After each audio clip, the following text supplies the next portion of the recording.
But whilst we were playing that clip and we were having a relatively light-hearted conversation about President Trump, it appears that he has been taken into a limo for his own security and possibly has been shot. Have you seen any of this news? I have not.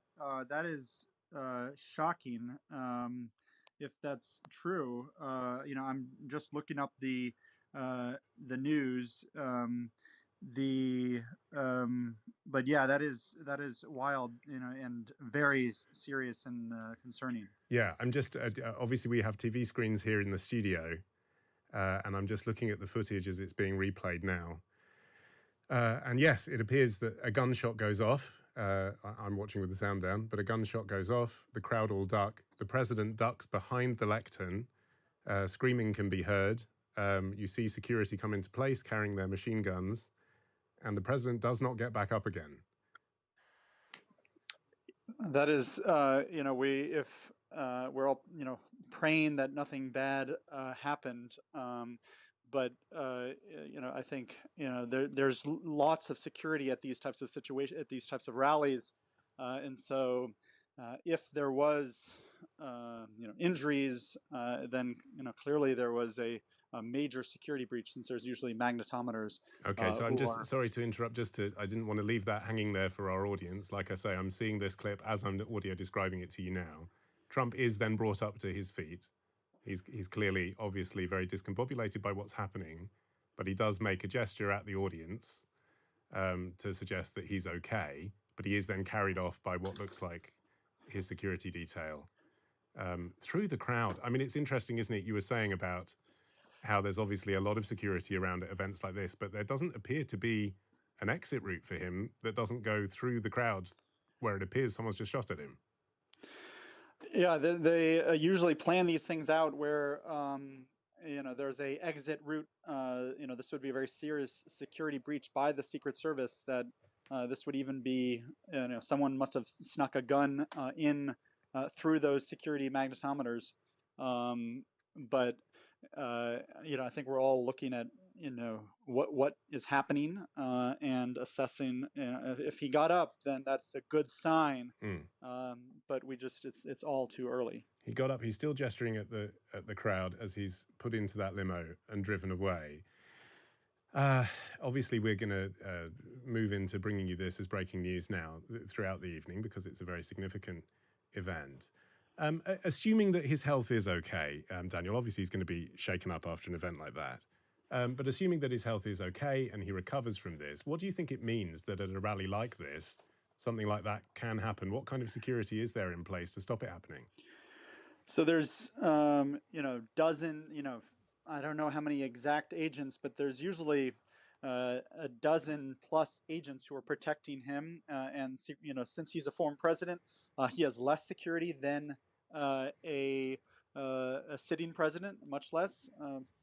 But there is a security shield around him. But Biden has much more security, and I think he is going to. This is going to set the news agenda for the next few days as we find out who tried to shoot him and how they got in and what their motivation was. And I mean, is it too simple to say that at a Trump crowd, at a Trump rally, you're likely to have more guns than you are at a Democrat one? I think that's incorrect, because at a Trump rally, they put people through these magnetometers. So basically, it's like going through the airport. And they confiscate guns if you even brought one. But most people who go to Trump rallies are strong Trump supporters, and so they are not, trying to hurt the president. But we have seen a kind of a spate of political violence in this country for in the last few years. The gubernatorial candidate in New York was rushed on the stage. Someone tried to stab him. Steve Scalise, a top House leader a few years ago, 10 years ago, was shot at a baseball field by a Bernie Sanders supporter. And so we have a toxic political culture in this country, unfortunately. Do you think that the political implication on the discussion around gun laws might be altered by an incident such as this? Because, as you say, I mean, we've seen things like this before, but so close to the election and on such a divisive, popular and unpopular figure, it hasn't happened for a while.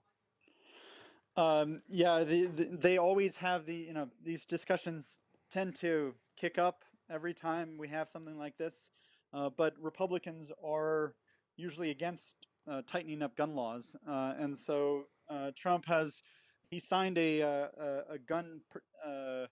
protection act or a gun control law into law a few years ago when he was president. But there's just very little appetite in the Republican base for addressing this, and so I don't know if this is going to change that. Tell me a little bit about Pennsylvania, where he is and where he was talking. As a state, is it one of those that's a swing state? Is it one that he needs to win around? This is a critical state to him winning back the White House. It has Philadelphia with lots of universities, with the University of Pennsylvania. It has Carnegie Mellon, a top research university, Penn State, but it also has lots of rural areas and lots of areas of the state that have been affected by industrial jobs leaving. And so it went for Trump in 2016, then switched to Biden in 2020.